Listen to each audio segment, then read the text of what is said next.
नमस्कार मेरे प्यारे साथियों। तो दोस्तों इस वीडियो में हम डिस्कस करने वाले हैं एडुटेरिया का प्रीवियस ईयर क्वेश्चन। दोस्तों इसमें टोटल हम 50 प्रश्नों को डिस्कस करेंगे। दोस्तों वीडियो को पूरा देखिएगा। चलिए दोस्तों शुरू करते हैं सबसे पहला सवाल से। सबसे पहला सवाल दोस्तों आपके सामने कि कामत, नमचा बरना, गुरला मंधाता निम्न में से किसके नाम है। दोस्तों ये किसके नाम है दोस्तों? ये हिमालय की पर्वत चोटियां, यानी कि ऑप्शन नंबर डी हो जाएगा दोस्तों। ठीक है, कामत, नमचा बरना, गुरला मंधाता जो है ये हिमालय की पर्वतीय चोटियां हैं, यानी कि वन का ऑप्शन नंबर डी हो जाएगा। चलिए अगला सवाल देखते हैं। अगला आपके सामने दोस्तों अगला सवाल है कि किसी अन्य कमरे में बात कर रहे लोगों की बातें हमें ध्वनि तरंगों के कारण सुनाई देती है। दोस्तों यानी याद रखिएगा दोस्तों, अगर हम बात करेंगे दूसरा का ऑप्शन नंबर दोस्तों ए हो जाएगा, यानी कि विवर्तन के कारण सुनाई देती है। ठीक है, किसी अन्य कमरे में बात कर रहे लोगों की बातें हमें ध्वनि तरंगों के विवर्तन के कारण सुनाई देती है दोस्तों, यानी कि टू का ऑप्शन नंबर ए हो जाएगा। चलिए अगला सवाल देखते हैं दोस्तों आपके सामने। अगला सवाल दोस्तों 3 नंबर सवाल है कि निम्नलिखित में से क्या संयुक्त राष्ट्र का एक अंग नहीं है। दोस्तों याद रखिएगा, तो 3 का दोस्तों ऑप्शन नंबर डी हो जाएगा। राज्य परिषद जो है दोस्तों ये क्या है? संयुक्त राष्ट्र का एक अंग नहीं है। याद रखिए दोस्तों, संयुक्त राष्ट्र संघ का स्थापना कब हुआ था दोस्तों? याद रखिएगा यूएनओ का जो स्थापना हुआ दोस्तों, अगर बात करते हैं यूएनओ संयुक्त राष्ट्र संघ का स्थापना 24 अक्टूबर 1945 को हुआ था। ठीक है, तो संयुक्त राष्ट्र का एक अंग नहीं है दोस्तों। राज्य जो परिषद है ये संयुक्त राष्ट्र का अंग नहीं है दोस्तों। अंतर्राष्ट्रीय न्यायालय दोस्तों, अंतर्राष्ट्रीय न्यायालय का मुख्यालय कहाँ है स्थित दोस्तों? तो अंतर्राष्ट्रीय न्यायालय का जो मुख्यालय दोस्तों ये द हेग में स्थित है। ठीक है, याद रखिएगा। चलिए अगला सवाल देखते हैं दोस्तों। 4 नंबर सवाल आपके सामने कह रहा है कि पेशी तंत्र का कौन सा भाग हड्डी को हड्डी से जोड़ता है। दोस्तों याद रखिएगा, तो दोस्तों 4 का ऑप्शन नंबर डी हो जाएगा। अस्थिबंध यानी कि लिगामेंट क्या करता है दोस्तों? लिगामेंट क्या करता है?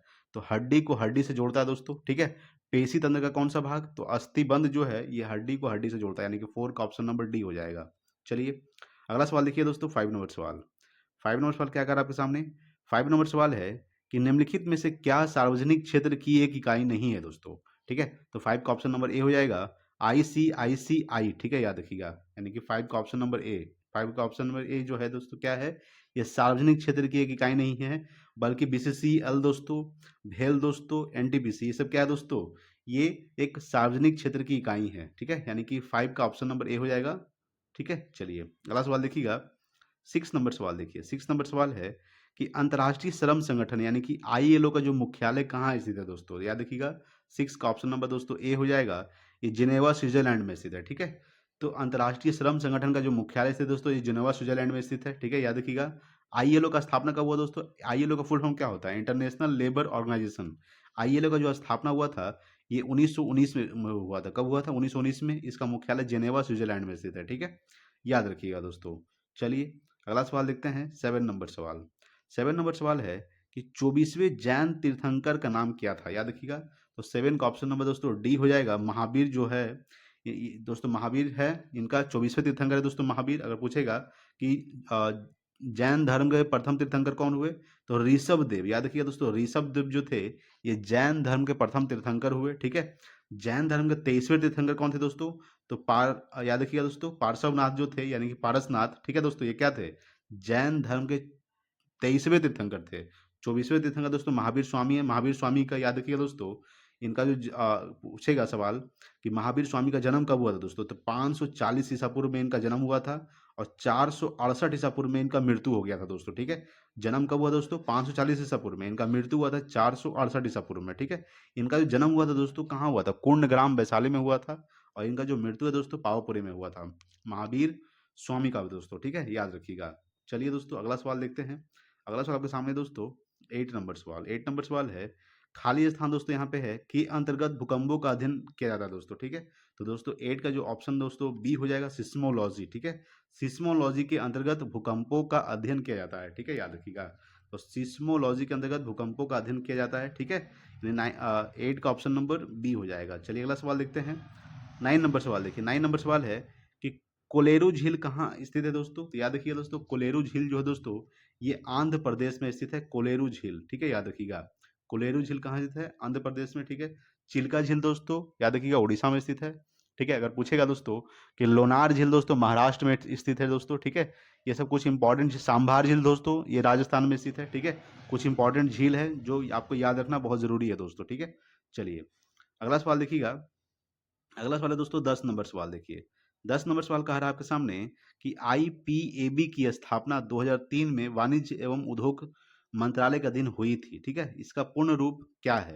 यानी आईपीएबी का फुल फॉर्म क्या होता है दोस्तों? ठीक है, इसका जो फुल फॉर्म होता है दोस्तों याद रखिएगा, इंक्रीज्ड प्रॉपर्टी एपिलेट बोर्ड होता है, यानी कि ऑप्शन नंबर ए हो जाएगा, इंक्रीज प्रॉपर्टी एपिलेट बोर्ड। ये आईपीएबी की फुल फॉर्म होता है दोस्तों। आईपीएबी की स्थापना कब हुआ था? 2003 में हुआ था। ठीक है, ये भी आपको ध्यान रखना है, जो वाणिज्य एवं उद्योग मंत्रालय के अधीन हुई थी। ठीक है, तो 10 का ऑप्शन नंबर ए हो जाएगा। चलिए अगला सवाल देखते हैं दोस्तों, 11 नंबर सवाल। 11 नंबर सवाल है कि दलदल एवं धान के खेतों से निम्न में से कौन सी गैस उत्सर्जित होती है दोस्तों?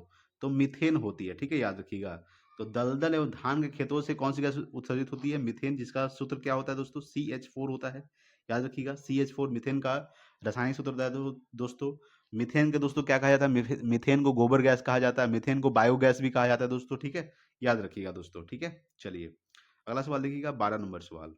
12 नंबर सवाल है कि इनमें से कौन सी समिति भारत में कर सुधारों से संबंधित है दोस्तों? ठीक है, तो दोस्तों 12 का ऑप्शन नंबर ए हो जाएगा, राजा चिलैया समिति। ठीक है, कौन सी समिति? तो राजा चिलैया समिति जो है ये भारत में कर सुधारों से संबंधित है, यानी 12 का ऑप्शन नंबर ए हो जाएगा। चलिए अगला सवाल देखते हैं दोस्तों, 13 नंबर सवाल देखिएगा। ठीक है, 13 नंबर सवाल कह रहा है आपके सामने कि भारतीय दंड संहिता, ठीक है, जो 1860 में अधिनियमित हुई का मसौदा तैयार करने वाले आयोग की अध्यक्षता किसने की थी दोस्तों? ठीक है, तो 13 का दोस्तों ऑप्शन नंबर डी हो जाएगा, लॉर्ड मैकाले। किसने किया था दोस्तों? लॉर्ड मैकाले दोस्तों। ठीक है, याद रखिएगा, यानी 13 का ऑप्शन नंबर डी। तो भारतीय दंड संहिता जो 1860 में अधिनियमित हुई का मसौदा तैयार करने वाले आयोग की अध्यक्षता किसने किए थे?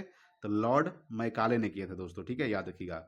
अगर हम लॉर्ड कर्जन की बात करते हैं दोस्तों, याद रखिएगा, तो बंगाल विभाजन जो हुआ था दोस्तों, बंगाल विभाजन 1905 में, वो लॉर्ड कर्जन के शासनकाल में हुआ था दोस्तों। ठीक है, याद रखिएगा, जो बंगाल विभाजन हुआ था 1905 में, वो लॉर्ड कर्जन के शासनकाल में हुआ था। अगर बात करते हैं कि लॉर्ड हार्डिंग द्वितीय दोस्तों, अगर हम यहाँ पे लॉर्ड हार्डिंग द्वितीय लगा दें, ठीक है, लॉर्ड हार्डिंग द्वितीय के शासनकाल में क्या हुआ था?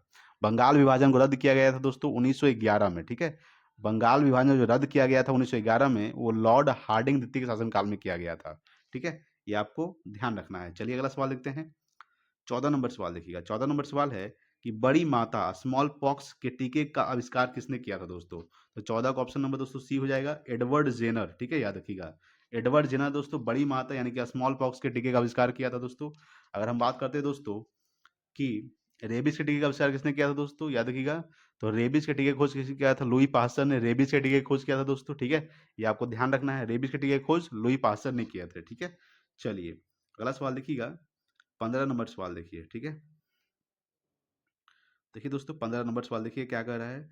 15 नंबर सवाल आपके सामने है दोस्तों कि निम्नलिखित में से कौन से दो क्षेत्र भारत के प्रमुख जैव विविधता स्थल है दोस्तों? यानी कि दो प्रमुख, ठीक है, दो क्षेत्र भारत के प्रमुख जैव विविधता स्थल कौन से हैं? तो 15 का दोस्तों ऑप्शन नंबर बी हो जाएगा, पश्चिमी घाट और पूर्वी हिमालय। ठीक है, याद रखिएगा, पश्चिमी घाट और पूर्वी हिमालय जो दोस्तों, ये दो क्षेत्र है भारत के प्रमुख जैव विविधता। ठीक है दोस्तों, याद रखिएगा। 23 मई को दोस्तों याद रखिएगा, जैव विविधता दिवस कब मनाया जाता है दोस्तों? बायोडाइवर्सिटी दिवस दोस्तों 23 मई को जैव विविधता दिवस मनाया जाता है दोस्तों। ये भी थोड़ा सा आपको ध्यान रखना है दोस्तों। अगर हम बात करते हैं कि काजीरंगा राष्ट्रीय उद्यान कहाँ स्थित है दोस्तों, तो काजीरंगा राष्ट्रीय उद्यान दोस्तों असम में स्थित है, ये आपको ध्यान रखना है दोस्तों। अगर बात करेंगे, यहाँ पे दिया हुआ है दोस्तों सिमलीपाल राष्ट्रीय उद्यान कहाँ स्थित है, तो सिमलीपाल दोस्तों राष्ट्रीय उद्यान स्थित है, याद रखिएगा कहाँ स्थित है, तो सिमलीपाल राष्ट्रीय उद्यान दोस्तों उड़ीसा में स्थित है। ठीक है, ये आपको ध्यान रखना है। चलिए अगला सवाल देखिएगा, 16 नंबर सवाल देखिए। ठीक है, देखिए दोस्तों 16 नंबर सवाल क्या कह रहा है। 16 नंबर सवाल है कि निम्नलिखित में से कौन सा प्रमुख महिला सेक्स हार्मोन है? ठीक है, तो 16 का दोस्तों ऑप्शन नंबर सी हो जाएगा, एस्ट्रोजन। ठीक है, एस्ट्रोजन जो है क्या है दोस्तों, ये प्रमुख महिला सेक्स हार्मोन है दोस्तों। महिला सेक्स हार्मोन क्या है? एस्ट्रोजन जो है ये महिला सेक्स हार्मोन है। चलिए अगला सवाल देखते हैं, 17 नंबर सवाल देखिए। 17 नंबर सवाल कह रहा है आपके सामने कि आवर्त सारणी का आविष्कार किस वैज्ञानिक द्वारा किया गया था दोस्तों? तो दमित्री मेंडलीव के द्वारा किया गया था। ठीक है, आवर्त सारणी का आविष्कार, ये आपको ध्यान रखना है। ठीक है, चलिए अगला सवाल देखिएगा, 18 नंबर सवाल। 18 नंबर सवाल है कि इनमें से कौन सी पर्वत श्रृंखला स्विट्जरलैंड में स्थित है? याद रखिएगा, तो 18 का दोस्तों ऑप्शन नंबर डी हो जाएगा, एलेप्स। एलेप्स जो है दोस्तों ये क्या है? ये जो है स्विट्जरलैंड में स्थित है पर्वत श्रृंखला। एलेप्स पर्वत श्रृंखला दोस्तों कहाँ स्थित है? स्विट्जरलैंड। ठीक है, ये आपको ध्यान रखना है। चलिए अगला सवाल देखते हैं, 19 नंबर सवाल देखिए। 19 नंबर सवाल कह रहा है आपके सामने कि मोरक्को मोरक्को का प्रसिद्ध यात्री इब्न बतूता, ठीक है, किस काल में भारत आया था दोस्तों, ठीक है, याद रखिएगा। ये जो दोस्तों आया था, ये दिल्ली सल्तनत के शासन काल में भारत आया था, ठीक है। मोरक्को का प्रसिद्ध यात्री था दोस्तों इब्न बतूता, ठीक है, याद रखिएगा दोस्तों। इब्न बतूता की पुस्तक का नाम क्या है दोस्तों, रहला जो है वो इब्न बतूता की पुस्तक का नाम है। इब्न बतूता किस काल में भारत आया था, तो दिल्ली सल्तनत के शासन काल में भारत आया था दोस्तों, ठीक है। ये आपको ध्यान रखना है। अगला सवाल देखिए दोस्तों, 20 नंबर सवाल, ठीक है। देखिए दोस्तों 20 नंबर सवाल क्या कर रहा है आपके सामने। 20 नंबर सवाल है कि निम्नलिखित में से कौन सा सेंट्रल प्रोसेसिंग यूनिट का एक घटक है दोस्तों, ठीक है। तो याद रखिएगा दोस्तों, ऑप्शन नंबर ए हो जाएगा मेमोरी। मेमोरी क्या है, ये जो है सेंट्रल प्रोसेसिंग यूनिट का एक घटक है मेमोरी, ठीक है, आपको ध्यान रखना है। चलिए अगला देखते हैं 21 नंबर सवाल। 21 नंबर सवाल कह रहा है आपके सामने कि इनमें से कौन सा पुरस्कार भारत में खेलों और प्रतिस्पर्धाओं के कोचों को दिया जाता है दोस्तों, ठीक है। याद रखिएगा 21 का ऑप्शन नंबर डी हो जाएगा दोस्तों, द्रोणाचार्य अवार्ड, ठीक है। द्रोणाचार्य अवार्ड जो है दोस्तों, ये खास करके भारत में खेलों और प्रतिस्पर्धाओं के कोचों को दिया जाता है, ठीक है। द्रोणाचार्य अवार्ड दोस्तों, ठीक है, याद रखिएगा। चलिए अगला सवाल देखिए, 22 नंबर सवाल। 22 है कि लाहौर एवं कश्मीर में स्थित शालीमार गार्डन कालीन वस्तु कलाकृतियां हैं, यानी कहाँ मेन रूप से है दोस्तों, ये मुगल का है, ठीक है, याद रखिएगा। लाहौर एवं कश्मीर में स्थित शालीमार गार्डन मुगल कालीन वास्तु कलाकृतियां हैं दोस्तों, मुगल कालीन है मेन रूप से, ठीक है, याद रखिएगा। तो 22 का ऑप्शन नंबर ए हो जाएगा। चलिए अगला सवाल देखिए दोस्तों, 23 नंबर सवाल। 23 नंबर सवाल है कि निम्नलिखित में से किस कारण को आर्कटिक हरितकरण के लिए, ठीक है, जिम्मेदार ठहराया जा सकता है दोस्तों। तो 23 का जो ऑप्शन नंबर डी हो जाएगा ग्लोबल वार्मिंग के लिए, ठीक है, याद रखिएगा। मेन रूप से आर्कटिक जो हरितकरण है दोस्तों, ठीक है, के लिए जिम्मेदार ठहराया जा सकता है ग्लोबल वार्मिंग के लिए, याद रखिएगा। चलिए अगला सवाल देखिएगा, 24 नंबर सवाल। 24 है कि भारतीय संविधान का अनुच्छेद 368 से संबंधित है दोस्तों, याद रखिएगा। ये संविधान के संशोधन से संबंधित है। संविधान संशोधन का जो उल्लेख किया गया अनुच्छेद 368 में किया गया दोस्तों, 368 में किया गया है संविधान संशोधन का उल्लेख दोस्तों, ठीक है, याद रखिएगा। अगर बात करें दोस्तों कि राष्ट्रपति पद के जो राष्ट्रपति पद का जो उल्लेख किया गया दोस्तों, याद रखिएगा, राष्ट्रपति पद का जो उल्लेख किया गया अनुच्छेद 52 में किया गया है, ठीक है। चलिए दोस्तों अगला सवाल देखिएगा, 25 नंबर सवाल देखिए, ठीक है। 25 नंबर सवाल कह रहा है आपके सामने कि आधुनिक कंप्यूटर किसी भी कार्य को करने के लिए निर्देशों के एक समूह का पालन करते हैं। इन निर्देशों को सामान्यतः क्या कहा जाता है दोस्तों। तो 25 का ऑप्शन नंबर दोस्तों बी हो जाएगा, प्रोग्राम कहा जाता है। क्या कहा जाता है, प्रोग्राम, ठीक है, याद रखिएगा। चलिए अगला सवाल देखते हैं, 26 नंबर सवाल। 26 नंबर सवाल कह रहा है आपके सामने कि भूकंप की तीव्रता, ठीक है, भूकंप की तीव्रता में मापी जाती है दोस्तों, ठीक है। तो 26 का दोस्तों ऑप्शन नंबर बी हो जाएगा, रिएक्टर स्केल में मापी जाती है। भूकंप की तीव्रता जो मापी जाती है दोस्तों, रिएक्टर स्केल में मापी जाती है, ठीक है, याद रखिएगा। दाब कैसे मात्रक क्या होता है दोस्तों, दाब कैसे मात्रक पास्कल होता है। चलिए अगला देते हैं दोस्तों, 27 नंबर सवाल। 27 है कि अकबर द्वारा निर्मित पंचमहल में स्थित है दोस्तों, ठीक है, याद रखिएगा। तो ये आपको ध्यान रखना है दोस्तों, 27 का ऑप्शन नंबर डी हो जाएगा, फतेहपुर सिकरी में स्थित है, ठीक है, पंचमहल जो स्थित है। देखिए सबसे पहले बात करेंगे कि अकबर द्वारा निर्मित किया गया पंचमहल, ठीक है, जो कहाँ स्थित है दोस्तों, फतेहपुर सिकरी। बुलंद दरवाजा दोस्तों कहाँ स्थित है, फतेहपुर सिकरी में स्थित है बुलंद दरवाजा, ये भी आपको ध्यान रखना है, ठीक है। चलिए अगला देखिए दोस्तों, 28 नंबर सवाल। 28 नंबर सवाल क्या कह रहा है देखिएगा। 28 नंबर सवाल है कि बैगन का एक आनुवांशिक संशोधित प्रारूप विकसित किया गया था, इसका उद्देश्य क्या था दोस्तों, ठीक है, याद रखिएगा।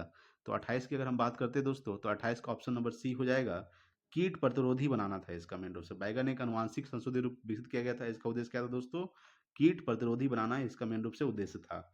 चलिए अगला सवाल देखिएगा, 29 नंबर सवाल। 29 नंबर सवाल है कि कोमागाटा मारू घटना से संबंधित थी, किससे संबंधित थी दोस्तों, याद रखिएगा, ये भारतीय स्वतंत्रता संग्राम से संबंधित था, ठीक है। 29 का ऑप्शन नंबर ए हो जाएगा, कोमागाटा मारू जो है दोस्तों, ये घटना हुआ था खास करके भारतीय स्वतंत्रता संग्राम से संबंधित है, ठीक है, याद रखिएगा। चलिए अगला सवाल देखते हैं, 30 नंबर सवाल। 30 नंबर सवाल है कि माइक्रोचिप बनाने के लिए किस धातु का प्रयोग किया जाता है दोस्तों। तो दोस्तों मेन रूप से सिलिकॉन का प्रयोग किया जाता है, याद रखिएगा कि माइक्रोचिप बनाने के लिए किस धातु का प्रयोग किया जाता है, सिलिकॉन का प्रयोग किया जाता है दोस्तों, ठीक है, याद रखिएगा। चलिए अगला सवाल देखते हैं, 31 नंबर सवाल।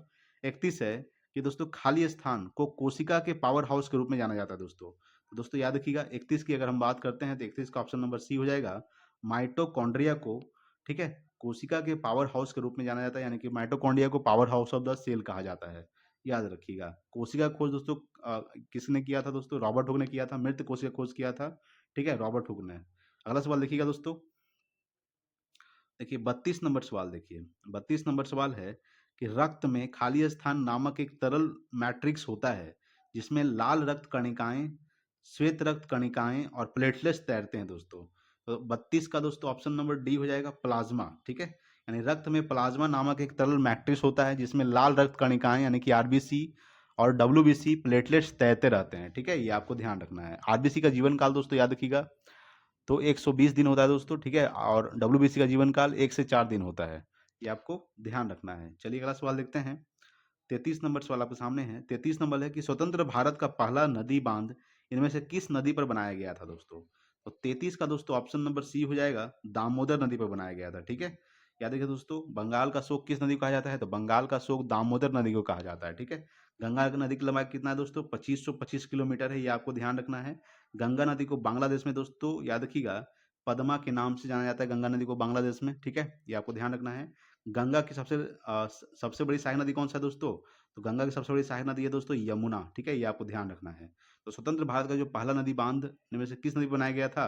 तो दामोदर नदी पर बनाया गया था, ठीक है? ये आपको ध्यान रखना है। चलिए अगला सवाल देखते हैं।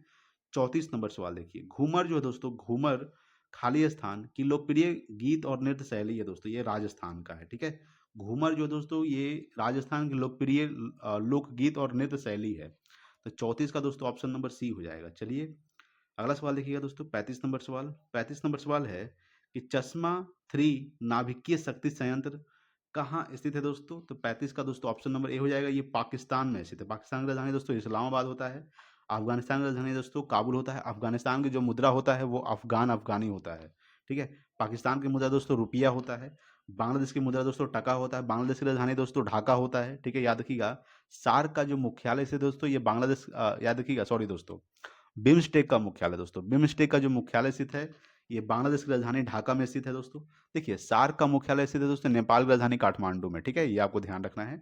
तो बांग्लादेश की राजधानी दोस्तों ढाका होता है। बांग्लादेश की मुद्रा दोस्तों टका होता है, ठीक है? भारत के 5 राज्य बांग्लादेश के साथ सीमा साझा करता है दोस्तों, ठीक है?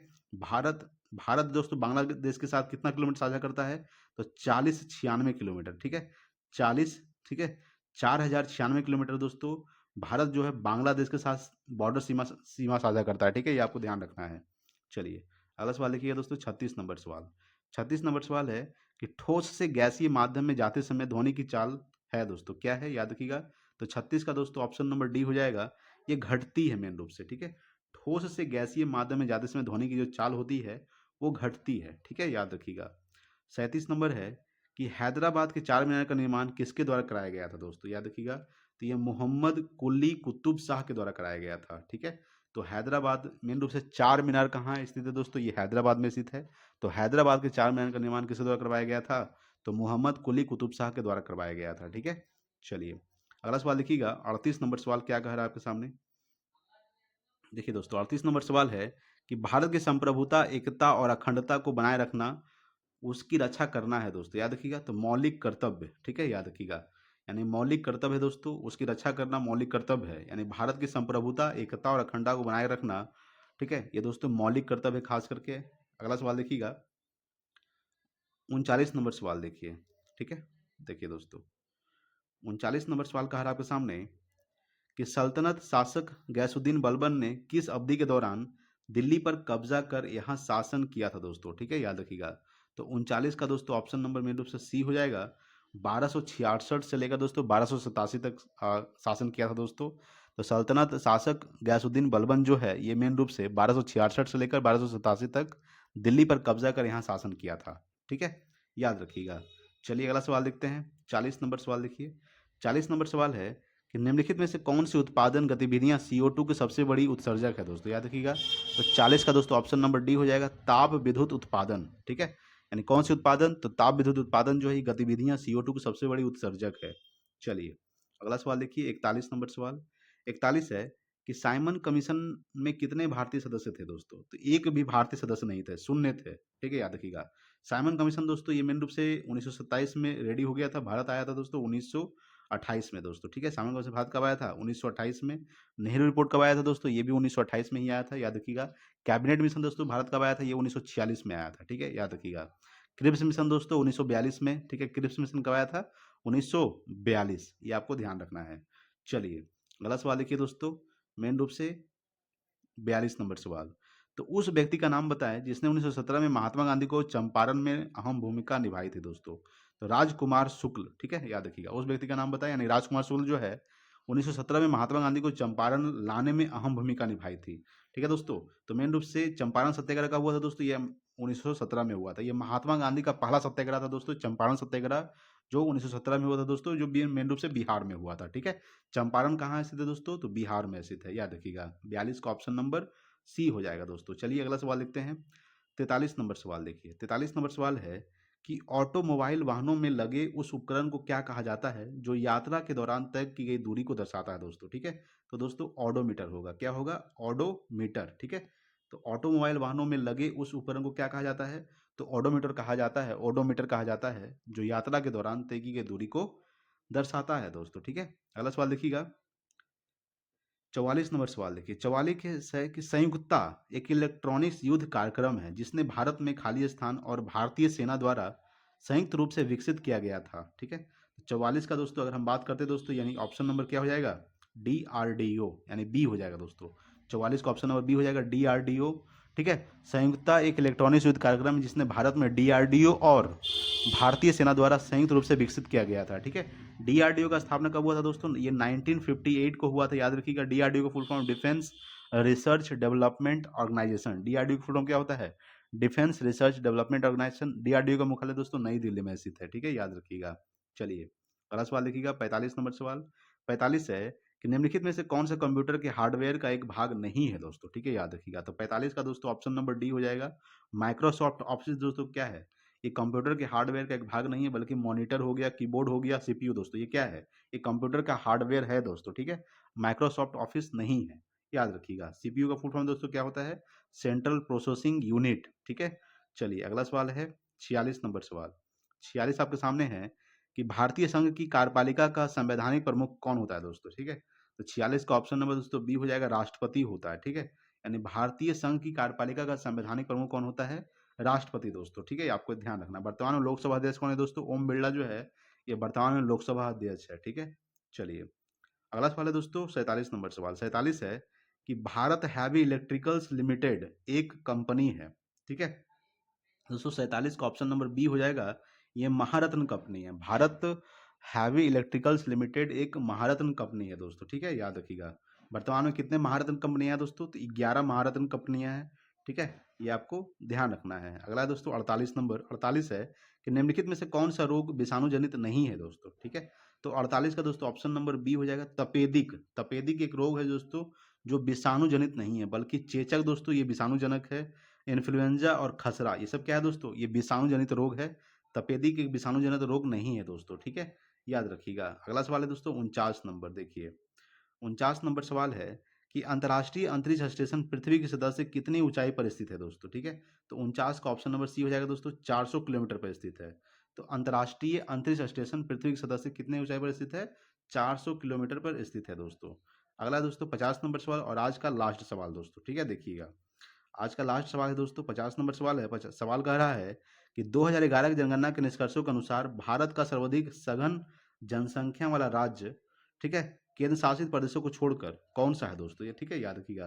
तो 50 का ऑप्शन नंबर सी हो जाएगा दोस्तों। ठीक है, बिहार दोस्तों। कौन हो जाएगा? बिहार जो है क्या है दोस्तों? ये 2011 की जनगणना के निष्कर्षों के अनुसार भारत का सर्वाधिक सघन जनसंख्या वाला राज्य है दोस्तों, बिहार। ठीक है, ये आपको ध्यान रखना है। 50 का ऑप्शन नंबर दोस्तों सी हो जाएगा दोस्तों।